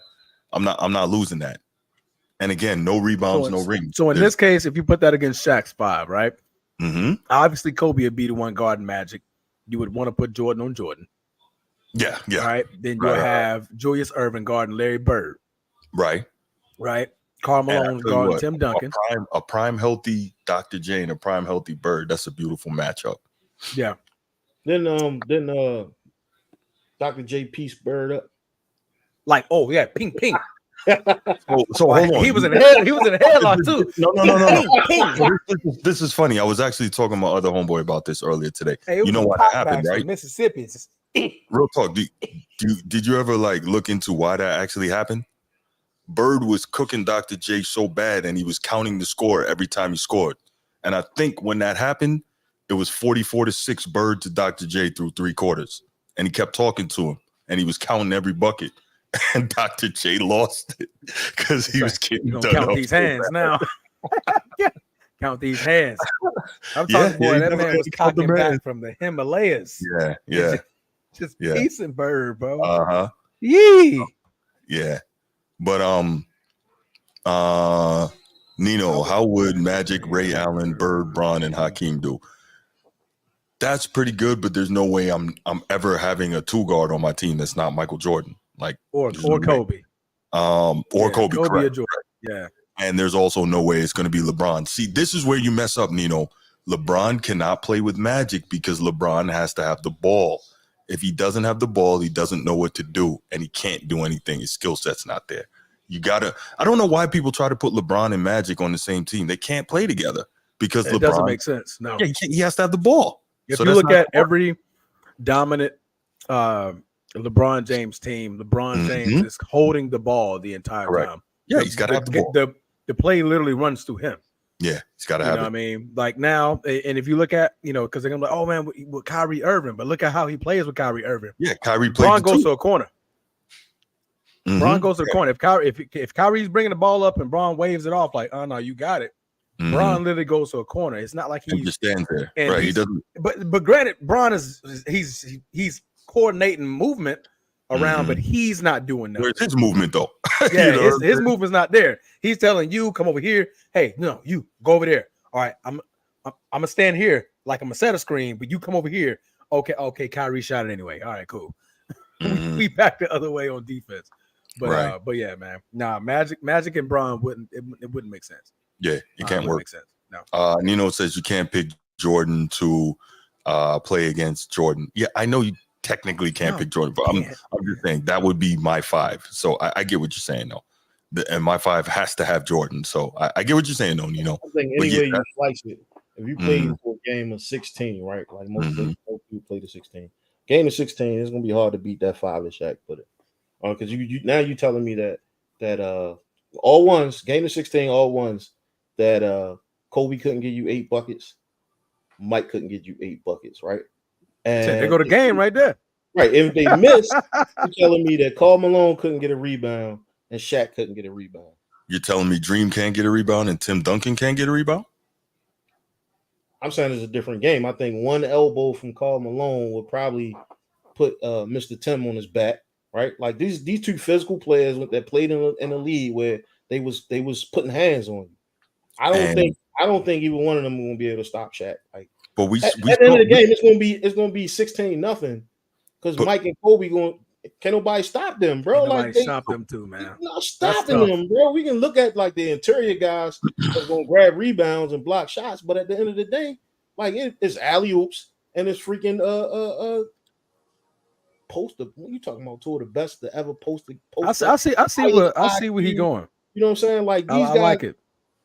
I like that 5. I mean, I think it's a cheat code, honestly. I mean, I know on paper Hakeem has done all these things, man, but it's not even on paper. If you want to go to a park, you put this in a park, it's a wrap.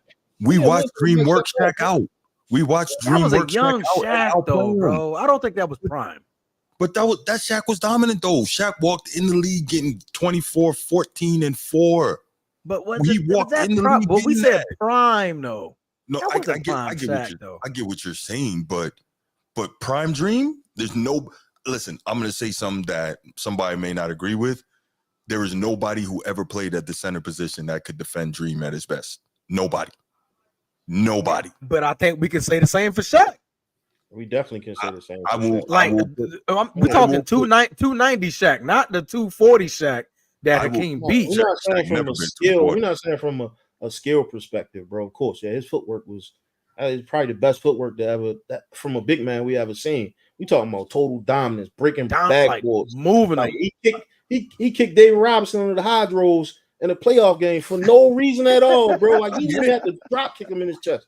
He did it anyway. Like I get it. But we also watched Dream completely annihilate, dismantle, and decimate D-Rob for 6 games straight in a way that we have never seen a player that caliber get decimated for an entire playoff series. Not one play, not one game, for an entire series. Listen, I'm not trying to take nothing from Shaq. I'm saying that when Dream was at his absolute peak, I don't think there's anybody who could deal with him. That's me, though. That's me. I think 2 things can't be true on that. I'll take my 5 against anybody. Yeah. But I like it. I like what G's perspective is if you want to talk about like a set of like an NBA game or something like that, all right, you're technically looking for like a point guard, right? If you want to talk about 5 bros on 5 bros, but yeah, I don't. Shaq, I just don't know Kobe and Jordan that you wanted to is a problem. I don't know how Kobe and Jordan play to together. Go back to your point of like, how does these NBA players have more insight than the commentators, right? Like, I'm sure there was times where this 5 was on the floor playing against other 5s, and it was a different game. I'm absolutely positively sure that this happened. Maybe later on in all their lives, when some of them might have been retired and it's just a pickup game. But I'm sure, like, bring the best 5. They always hooping on. So I'm almost certain that this 5 had an opportunity at least once to play on each other's team. Like, we can't live a life and say that oh yeah, Kobe and Mike never played on the same team, bro. Like, I'm sure they love to play against each other, but at the same time, it was like, oh, all right, yeah, we just gonna demolish anybody that come in front of us. I'm sure of it. Like, I don't know. I just. But I mean, like, if you look at like, it doesn't seem like they would work together. That's all I'm saying. I'm sure they could because they were that great. They could make it work. It just doesn't seem like it's a good fit. I think the only reason why we haven't, that's too much money on one basketball court, bro. That's why we haven't seen it. Yeah, that's why we haven't seen it in the NBA. But I mean, on some pickup shit, too much ego. Yeah, well, no, I think they can play against each other, yo. Like, I think they can play on the same team and make it work, yo. I'm almost certain. They can. Yeah, but my worry is when the rubber meets the road, who gets the ball? Like, that's gonna be the curious part. Like, Kobe looking at Jordan like, ball. Me and myself. You remember when they used to have, I don't know if you guys remember this, but remember when they used to do tryouts for the USA Dream Team back before they destroyed it? I'm certain that they had pickup games where it was like, all right, the best 10 players, you know what I mean? Y'all, the best 10 athletes or best 10 basketball players show up, and then we're gonna work out. Like, we heard small remnants of it, like back in the day through Magic Johnson, but I mean, when you really look at it, like, I don't think is no 5 is impossible, you know, to play against each other. I know we want to be like, oh yeah, their egos wouldn't get, but for one game, bro, like, I'm sure that these two guys, they too much alike. Figure it out. Yeah, they'll figure it out. Yeah. Oh damn, you didn't give your 5. Nino said, "Who's your 5, Transformer?" I didn't know I was supposed to be giving my 5. Yeah, go ahead, give it. I mean, we started talking about it. I gave mine. You know, G agrees with Shaq. What's yours? I mean, you put me on the spot, man. I'll tell you what, Kobe at my 2 for sure. Magic 1. Okay. Magic 1, Kobe 2. My 3, I would probably give you KD. My 4, it'll be between Timmy or KG, and my 5 will be Shaq. That's off the top of my dome right there for you, Dino. That's not bad. That's off the that's a good 5 too. That's a very good 5. I'm not mad at that. I like it. Because I mean, KD, he doesn't need the ball. You know, he can fit in anywhere. Magic is one hell of a facilitator. I got a killer in Kobe. I got an angry, just psycho killer in KG and or Timmy. Timmy is a beast. Yeah. And to me, like Shaq, like Gino was saying, like one of the most dominating players in basketball. I mean, granted, we keep talking about how Hakeem cooked Shaq, but put Shaq in the woodshed. That was baby Shaq. Like, I would love to see him against 2001 Shaq. Like, that Shaq was the pinnacle of Shaq's success. Like, moving cats. Like, okay, cool. Big caboose, boom, 1 or 2 dribbles, turn around, drop step, Himity. You know, so I'm not mad. I'm just saying that, man, 95 Dream with about 14 different up and under step throughs, fakes, and absolutely and moves. Man, listen. Absolutely. So, you know, absolutely. My problem with KD though, he provides your shooting, your floor stretching. My only issue with him is he gets in a spot where somebody takes him into the post, backs him down. Yeah, I heard people talking about I guess that's where you switch and KG takes that defense there. Yeah, so. But you ain't finna post KD at no 3. Why not? With KG and Shaq down there. That's an easy no, switch but like mid post, high post, why not? I mean, it doesn't still bother you with his length, though. He's 7 foot. I don't know. 7 foot. I don't necessarily need him to stop you. If it becomes to a switch situation, man, just hey KG, come on now, go back your boy up. Yeah, you know, I mean, once it gets within 15 feet, now you enter the domain of KG and Shaq. If KD can guard you from 15 feet out, he can guard anybody from 15 feet out. Yeah. Yeah. All right, man. I mean, not mad. Daryl Ferguson, what's good, man? I don't think you've been here before. Welcome to the show. Appreciate you. Make sure you hit that like and subscribe, and make sure you hit that share button too if you're enjoying the content, man. Thanks for stopping in. I appreciate you being here. You need to add Kevin Garnett to that. Yeah, that's why I said KG first. Yeah, that's why you said was KG. A thought, exactly. But I was like, I like KG. The toughness, defense, yeah, I'm not mad at that. Tenacity. Yeah, him and Kobe on the same team. That's just some psycho crap right there, boy. But you know what's funny about that though, right? Timmy was an elite defender too, and he was a psycho, but he was the different psycho. He's the quiet psycho that had people cut up in the basement. You know what I'm saying? Yeah. You'll never know. It's like, I had no idea Tim was a crazy guy. You know what I'm saying? Like the neighbor, I had no idea. Man, you know who talk trash? Man, that boy Tim Duncan. It just be subtle, just low trash. Yeah. KG talks about it. Gotcha. Thought you had right. Nice try. Maybe next time. Leave me alone. Leave me alone. Right. He's like, man, I used to try to get him. I used to curse him out. And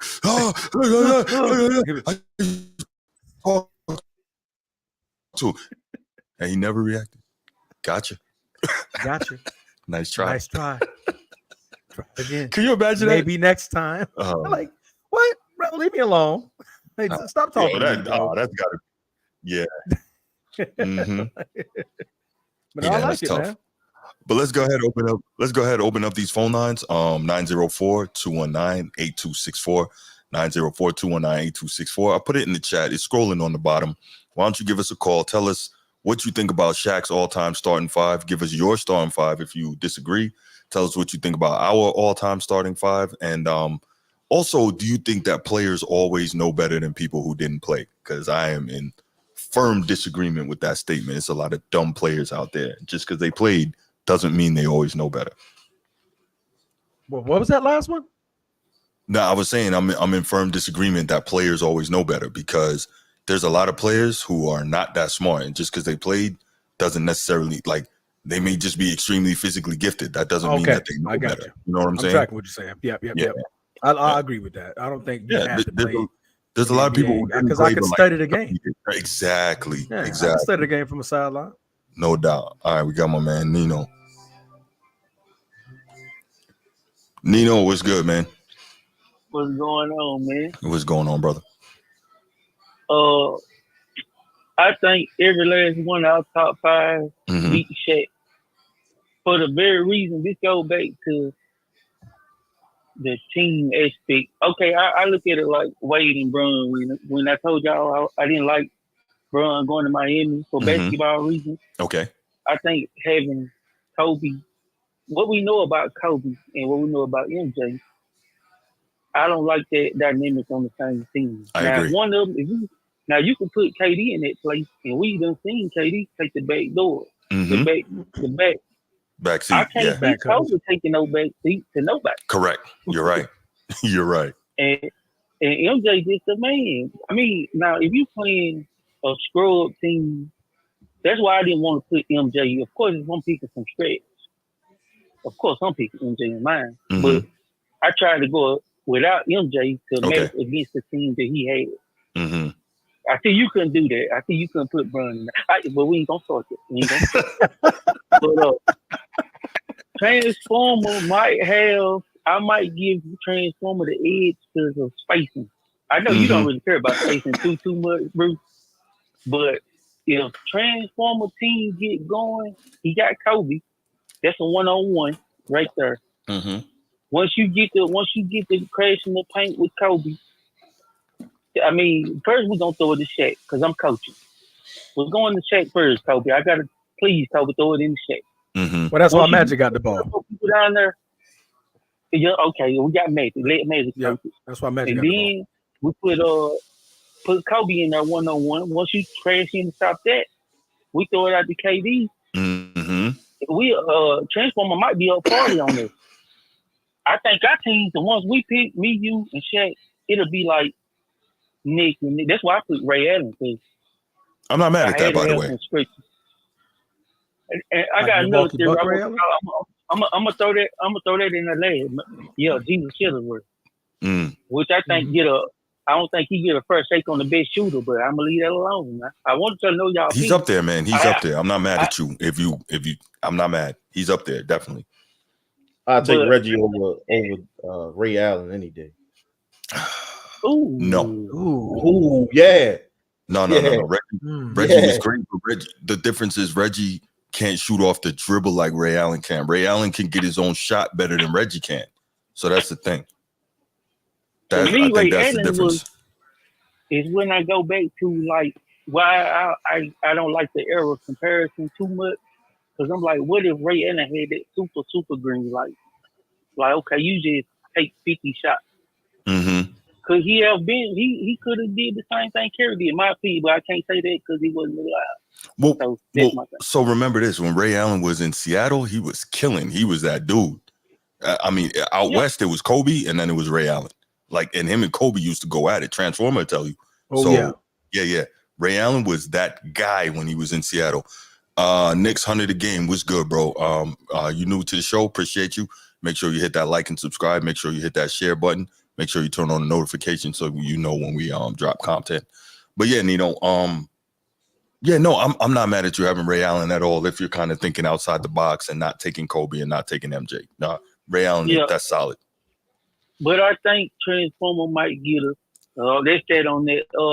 The last question, I believe that the players know more about playing for the knowledge of it's gonna be some stuff that they know about playing that we don't know. But as far as just knowledge of basketball, I would disagree with that. I would agree more with you because we see it for GM. We see it every time. We see it all the time with coaches and GMs. Like Mike said, he couldn't coach because he'll be like, "Hey, why? How you missed that?"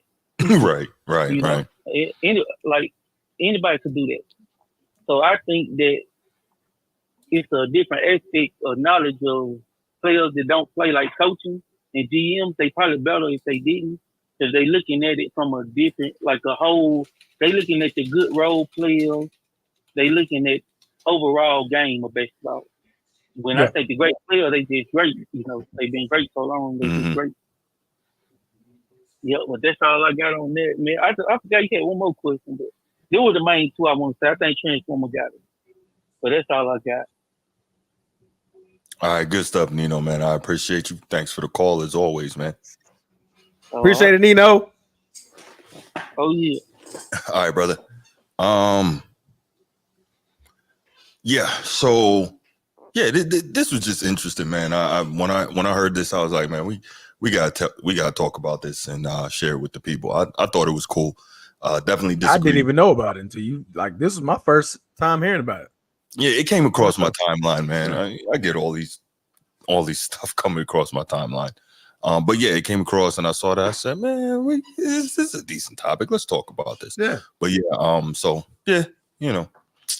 But yeah. By the way, Georgia scored and got a 2-point conversion. Scores 30-15, so it ain't over. But, all right, they're trying to make it respectable. It's respectable. Yeah, it's respectable. Yeah. Lot of ball game left. 5 minutes left in the third quarter. So you're right. That's 2 scores. That's only 2 scores. 2-score game. Yeah. That's better than 4. Yeah, it looked like Kalen the boy. Man, listen, Big Mo is a real thing. He better not let the boy get rolling. Not let him get rolling. What do we got here? Knicks 100 a game. My man. Absolutely. All day, every day. Facts. My favorite player of all time, Hakeem the Dream. Man. How old are you, Knicks? 100 a game? Watch it say like 55 or 60. I know, right? Yeah, Knicks 100 a game. How old are you, man? We just out of curiosity. When we hear references to certain players, it kind of gives us an idea about their what generation they fall into. Yeah, age bracket. Thank you. Man, that's not what you trying to say, man. He said no, it was the fact that I watched a lot of people, so he up there. Let's just say that. Man, we all watched a lot of ball, man. Hey, man, salute Knicks 100 a game, bro. Salute. Yeah. No doubt. All right, let's move on to this final topic, and then we get out of here. This is a much shorter show than the 4-hour marathon last time. Boy, anything compared to last show is going to be short. Facts.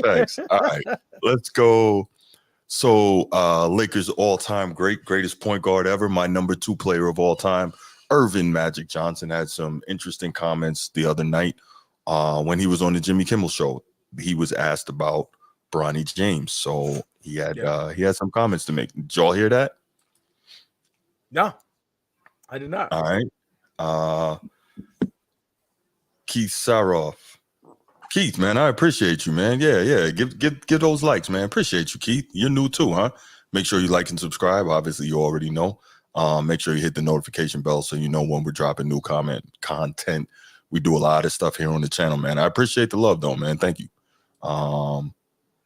Yeah, so let's go ahead and let's hear what Magic had to say in his commentary on the Jimmy Kimmel show about none other than Bronny James. And we've talked about him ad nauseum when he first got drafted and when he was playing in the summer league. And it was kind of out of sight, out of mind a little bit. But, the season is getting ready to start. And obviously he will be playing in the early part of the season. So let's check out what Magic had to say. LeBron is going to be playing with his son, Bronny. Yes. Which is interesting. I mean, I think it's just like showering with your dad after the game is a weird thing to go back to, you know? Yes. Yeah. Do you think that is going to be a comfortable situation? That could go one of two ways. Oh, it can go one of two ways. Yeah. If I'm Bronny, I would tell my dad, just let me play in the G League all season so that I can develop. He needs playing time. He doesn't need to be sitting on the Laker bench and not playing. That's not a knock against him. He's just not ready. He needs to develop more, and then he will be ready because he has some great talent and skills, but he needs to develop those skills at a much better clip if he wants to play 15, 20 minutes a night in the NBA or more. So you think LeBron is making him play in the NBA? I wouldn't say that. Oh. Because I don't know that. Right. But if I'm his father, like LeBron is, he needs to develop. It's just that simple. The Lakers have done a wonderful job of developing players. Caruso, you see, and so all these guys have developed under the Laker G League coach. So they've done a good job of bringing guys up and playing them in the NBA. All right, real quick before we comment on Magic, Nino, thank you so much for the super chat. Appreciate the love, brother, as always. Nino always showing love with the super chat coming through, man. I appreciate that, fam. Anybody who wants to donate super chat, we appreciate you. Goes to stuff like equipment and fees and all that good stuff. But yeah, we make it work. But again, thank you, Nino. Appreciate the love. All right, so Magic says if he was Bronny, he would tell LeBron, let me play in the G League all year so I can develop. Magic is looking at that from the perspective of an all-time great player and, of course, a guy who coached a little bit. And I don't think any player would want to say, send me to the G League, right? I don't think that's the case. And also, I think Magic doesn't want to come out and say what we all know. And I've been saying this from the beginning. This is about LeBron. This is his selfishness. This is him. Look at me. I'm so great that I played long enough and have enough power to get my son in here to play with me. You will never convince me otherwise. This is not about Bronny. This is about LeBron.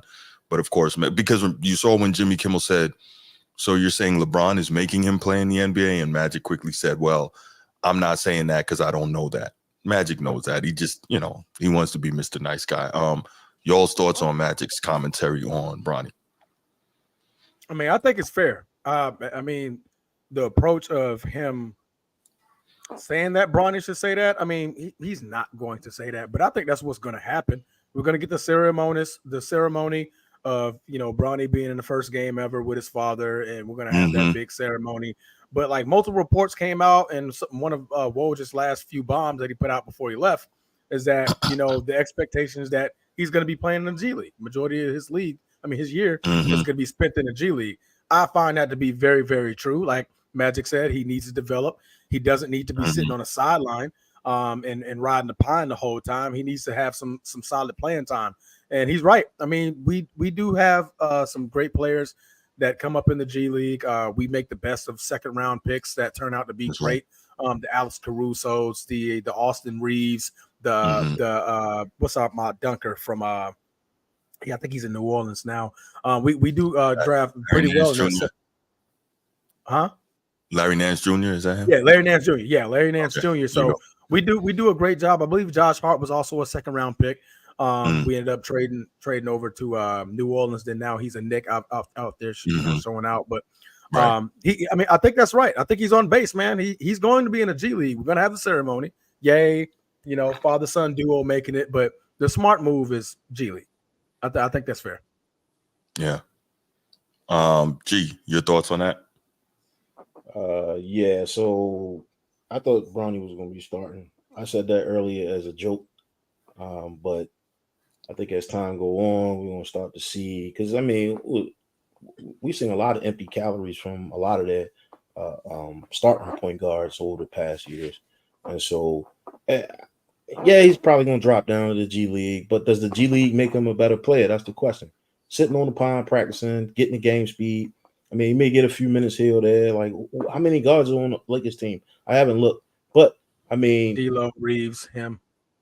Yeah, so you put him in a position where he has to fight for his time, and if he don't make it, he going to the G League. That's just how it is. If he don't outplay Austin Reeves, which he won't, no, or D'Lo, which he probably won't. You're right. Then he'll end up in the G League. Now, if he do, then we're gonna see more of him. That's just how this thing goes. But Austin Rivers made it to the league, and I don't think he was better than Bronny. That's just my 2 cents.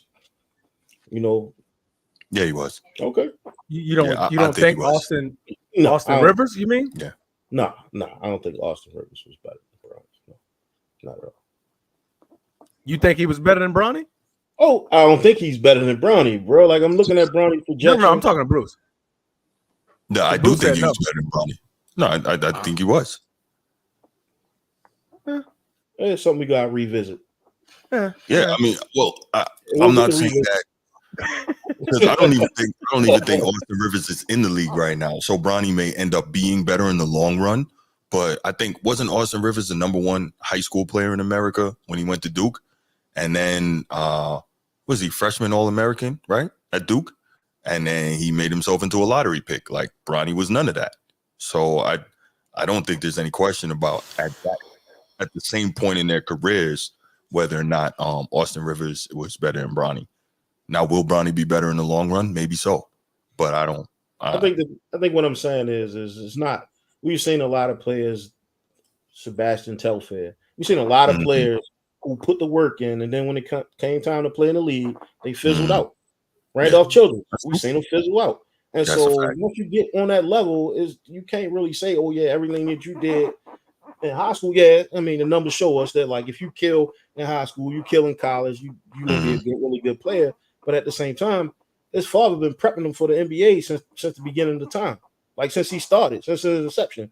And so I just want to see what's going to happen with the kid. You know what I mean? Like, I think that mystery is why he's still relevant right now. Like, if we could look in the future and say, oh yeah, Bronny was, a one-hit wonder, right? Like, he came to the league, he got drafted, went to the G League, and we never heard of him again. I think he's gonna get an opportunity to play in this league for a while. Maybe it's just the last name that he got on his back, maybe, but he still got to come out there and produce. And nobody's gonna pick you up if you're not a point guard. You can be a true point guard where you just pass the ball all day. You know what I mean? Like, you don't have to be a scoring, a dual threat. You don't have to be that. I mean, you just be. But he should shoot the three though. Like, he can shoot the three. Shorty can shoot the three. And like you said, we're gonna find out, man. At the end of the day, that's all there is. I can tell. I'm just sitting back looking at Bruce's face, like, no. The only thing that I'm saying, bro, is like, we are comparing it. We are comparing. I think Knicks 100. We are comparing Sebastian Telfair because he fizzled out like a trace around, and when he got to the league, I mean, now that could have been off the court stuff. Like, a lot of things that stop players from playing is, as we learn, like, professionalism, like them not showing up to practice and doing those things. When it comes to Bronny, he's going to be there because why? Yeah, Because his father making him be there. You know what I'm saying? He's going to be a model citizen in the league, and so that's what we compare. Like, will he be eligible to play? And I think that his name is always going to get him an opportunity until he shows that he's just he has to be a total bum not to get an opportunity, and he may get another one after showing that he's a total bum because of what his name is, and that's just that's how the world goes. But it's all good. What did he say? Knicks 100 a game. Bronny not better than either Ball brother. Let's keep it real here. Yeah, that's true. He's not better than Lonzo or LaMelo. Yeah, that's true. Jello. That's what we talking about. Jello too. Oh, you talking about? Yeah, I don't think he's better than Jello, but I mean, Jello could just shoot. Yeah, that's all Jello did. Jello shoot. Well, we didn't think neither. I didn't think any of them was going to go to the league. Honestly, bro, I was shocked. Even at UCLA, which one was that? Lonzo. Yeah, that was Lonzo. Good, Coach. Good to see you. Good to see you, Coach. Yeah, I didn't even think he was going to make it to the league, but I mean, he averaged a triple-double at UCLA, and then a whole bunch of injuries. We haven't really been able to see him because being injured. So, yeah, he was actually on the. I mean, he was playing pretty good ball before he got hurt. And then, like I said, them knees. Hopefully, that kid can come back because once he got to Chicago, he actually started trending in the right direction for his career. Yeah, sadly. Yeah, that's his knees, man. Damn knees. I don't know if I said this. I definitely agree with Magic first and foremost. However, the thing that I'm saying is that you never know what kid gonna show up, man. You never know what when he gonna turn the corner. And if you turn the corner and be a good point guard, I think that's good enough for him to stay in the league. Yeah, we've seen it. It's a lot of mediocrity in the league. A lot of mediocre. Yeah. Because right now, I mean, he heavy on the chart. I mean, we got D'Lo, Austin, Gabe Vincent. I forgot about him, and I forgot we got Max Christie as well. So I mean, he's gonna be down there. So I think the G League is definitely gonna be something that he needs to get to. Yeah, but of course, we have to see because the G ceremony. League actually starts a few weeks. Right, we got to see the ceremony. G League starts a few weeks following the start of the NBA, so it's enough time for him to get on the floor with his pops a little bit, for them to make the pomp and circumstances, for the Lakers to make a ton of money off of that, for everybody to be a part of history, for ESPN to make that a big deal. I'm gonna use those terms, and before he goes on down to the G League, and of course for LeBron to get all the attention he so obsessively craves. And I don't even know if he craves it. I think he needs it. It's like a drug to him. He has to have it. But anyway, that's a different thing. It's not about that. In fact, Folius is gone. Coach Ciari, make sure you hit that like and subscribe button. I appreciate you, man, and make sure you share the show to other people who might want to hear some good sports content and not necessarily hear the same stuff that you hear on the mainstream sports media. Who ends up on the Lakers? Folius, Julius Randle. Oh, I was like, who the hell? Yeah, no, he's not going to go back to the Lakers. No, absolutely not. No. And think about, and LeBron is not having that. You forget who your GM is? It's not Pelinka.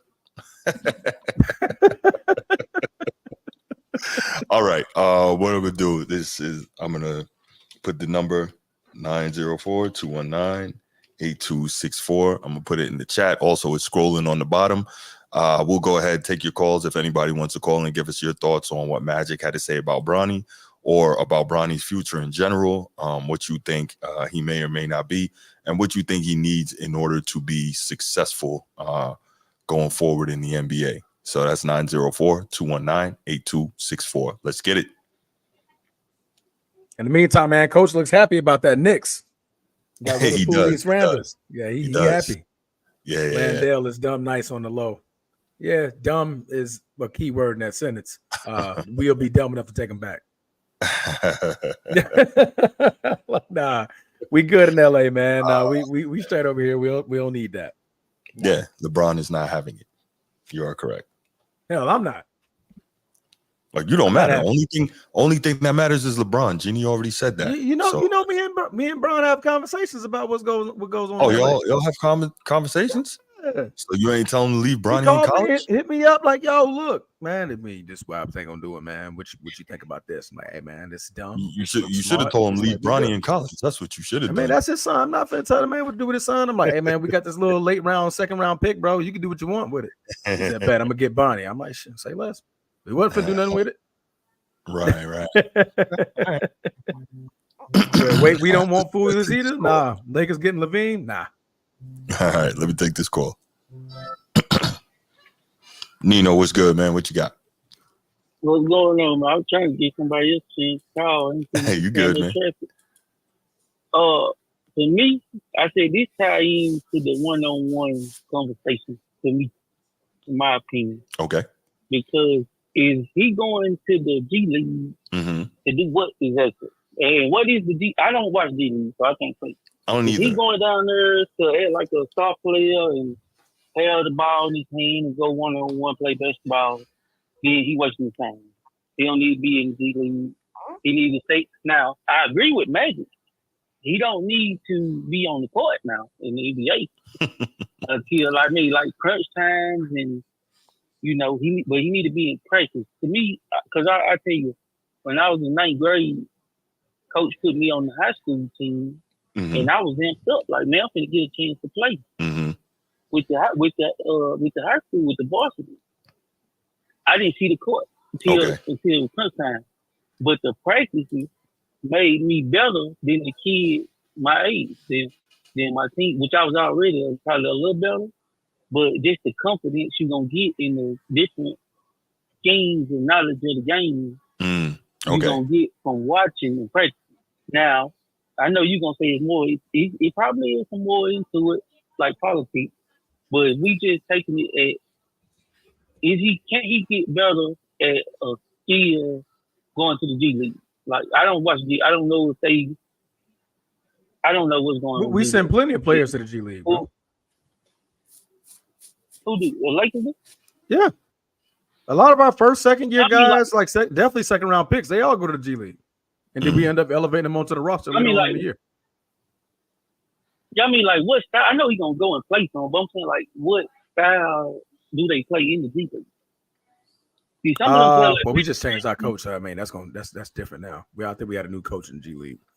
So I'm not sure what his philosophy is. But as far as I understand, like, the whole thing with the G League is supposed to be the level between the NBA and college, like, to get you, if you're good enough, if you're perceived to be good enough to make it to the NBA at some point, but not quite yet. So it gives you that opportunity to get NBA level coaching and develop yourself further so that when you get up there, you have a chance not to flame out. So I like the idea of G League. It was the D League before, right? It was the developmental league. Developmental, yeah. Right. So I like the idea of it. And, some guys get trapped there forever, but some guys make the move up. So, and Bronny will not get trapped there forever. So I like the idea. What I'm saying, as long as they playing real basketball and not one-on-one, just a one, how like a pickup kind of, basically a pickup game. If they doing that, then because I don't think that Bronny will ever be the player that had the ball in his hand for the whole games and making decisions. Right. Maybe be a 3-and-D guy. I think that's the goal for him. I think that's the goal for him. Yeah. The G League has like NBA level coaching. If I'm not mistaken, wasn't Nick Nurse a G League coach? I think he won a championship. At one point. Yeah. So at one point it was. There are coaches in the NBA that are G League guys that came from the G League. So Dane Johnson is our head coach over there now for the South Bay Lakers. Okay. Yeah. Okay. So you're getting real coaching down there. And Miles Simon. Okay.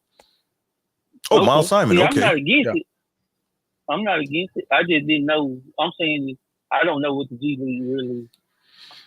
If it's like Transformers saying, then like y'all saying, then that's exactly what you need to do. Get some practice on his craft, But the practice, the stuff that he gonna probably see at the NBA practices is probably gonna be top tier. Like, I think everybody agree he ain't ready to be on the court now. Like I agree. 20 minutes. But 22 minutes a game. But he may get 5, 8, 10 minutes max, especially during those couple of early games, just so he can be out there with his father. But that's a different story as well. I mean, he can't do no worse than what's the guy we got from Miami last year?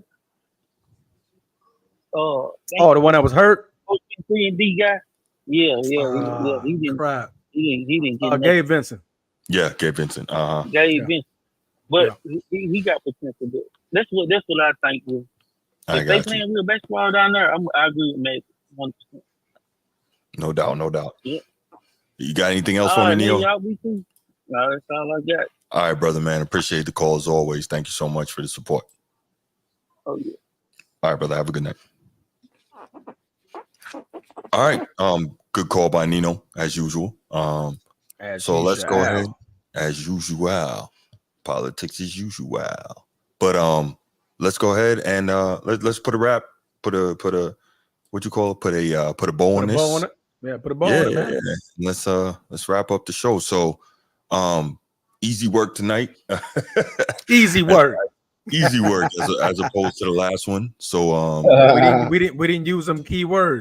I told you, man, as long as we don't say the keywords, man. No keywords tonight. No keywords tonight. LeBron. Let's do LeBron as a keyword. Nah, that's not the keyword, but we're not gonna elaborate. Definitely a trigger. But listen, everybody who stopped in, appreciate y'all. Thank you so much for coming through. Thanks for the support. Thanks for watching the show. Make sure you check out the channel if you haven't already. Got tons of content on there, some really interesting stuff, some entertaining stuff, some educational stuff. We try to bring it all to you in different ways. So make sure you do that. If you haven't already, make sure you like and subscribe to the channel. Make sure you share the channel. Make sure you set your notifications so that you know whenever we drop new content on the channel. So that's about it. It should be, let's see, Tuesday night or Wednesday. I should be dropping another college football episode, and as well, we should be back to do another panel show here on Wednesday night. So everybody chill and have a good one. Sunday, Enjoy tomorrow. Oh no. Sunday tomorrow. We got the tomorrow night. I literally just thought about it at the same time. That's right. Yeah. So we'll have a late night show tomorrow to kind of wrap up the Sunday NFL action. That's something that we've started doing. So we're gonna have some fun with that. We're gonna get on here and talk about all the things that we saw in the NFL. And oh man, tomorrow night, Sunday night is a huge one. Baltimore and Buffalo. So Lamar Jackson and Josh Allen, that should be really good. So we'll see. Josh Allen's favored to 3 touchdowns, a pick, but ultimately win the game 33-17.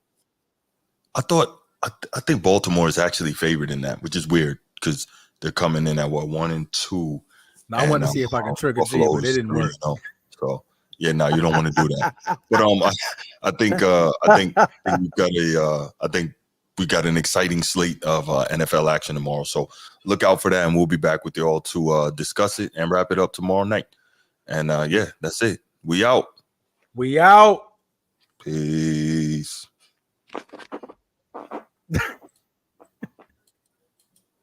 Oh man, if the button worked, here we go again.